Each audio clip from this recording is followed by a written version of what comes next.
What is up, guys, and welcome back to another TBC Classic gold farming video. So if you've been farming gold lately out in the open world, you've probably been noticing that the competition for a lot of mobs have been going up a lot, especially on the good gold farms, because, well, people like farming gold, and people also like farming gold where they can farm the most gold.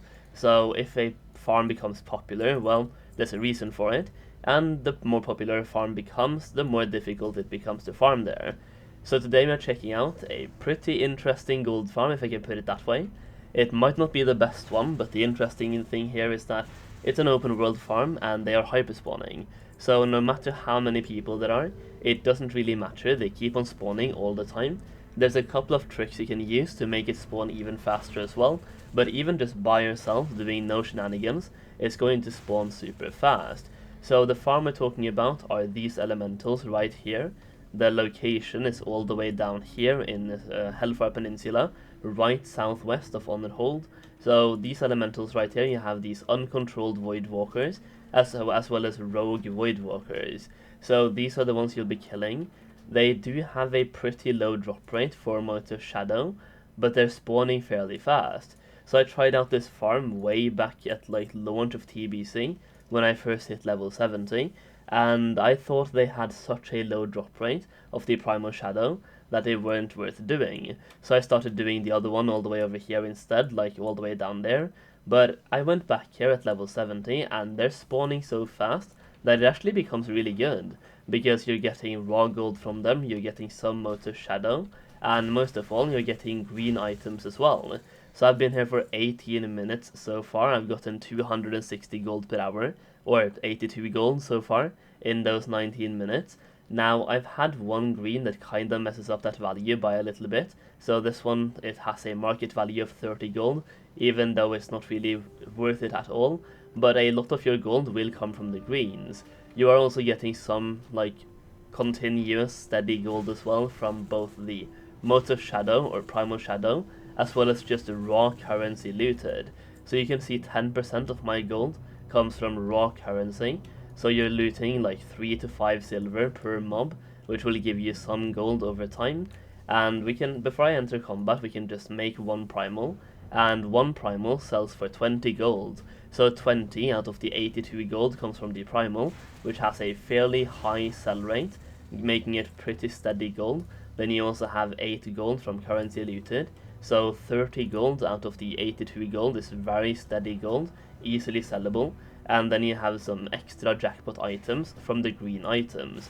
So let's talk a little bit about the greens as well. The greens are level 59, like most of them are level 59 to 60, level 57 as well actually. So they are in the perfect level range for people that are just getting to Outland on their alt, maybe boosted characters, and just people in general will be willing to spend a little bit of gold to gear up their character to be able to enter Outland and do some dungeons. Sorry about that, I usually put my phone on mute whenever I'm recording a video, but there we go. So you can see they just keep on spawning super fast, and the greens they're dropping is in the perfect level range, as I just said, for people that are just entering Outland. There's a couple of things you might want to be on the lookout for to make it easier for you. This guy's doing an AoE pull, not gonna mess with that. Just going to sit down and drink.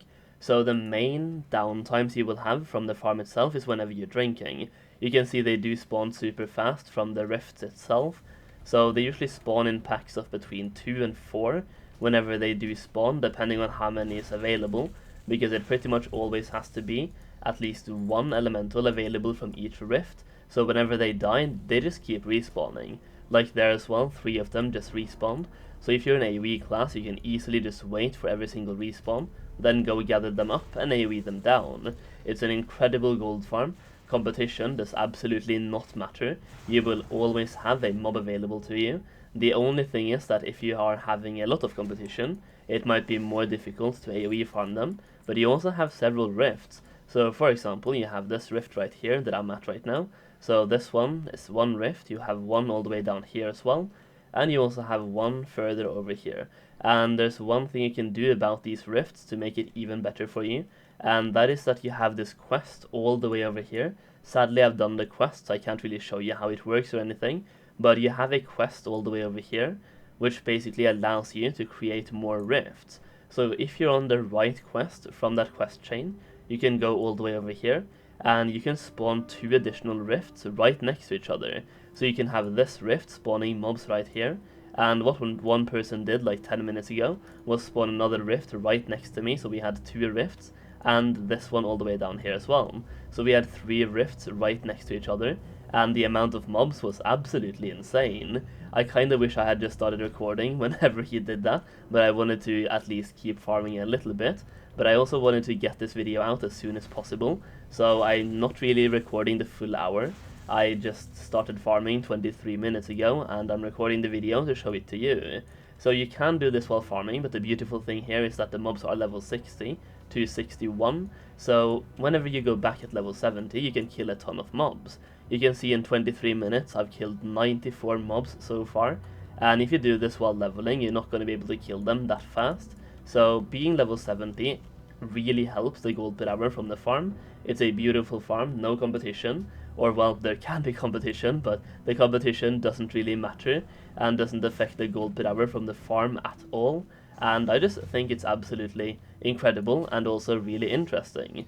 It's an open world farm where you're able to make a decent amount of gold actually, like 200 gold so far, even though one of the items were kind of inflated. But if you get the right greens, then you can make a lot of gold. Like this one right here, plus 42 frost damage. Even though it says market value of 4 gold, I think I can get a lot more from that one. So we're definitely going to sell that on the auction house. The other ones are kind of like meh. 22 intellect is good, but you definitely want spell power, if possible.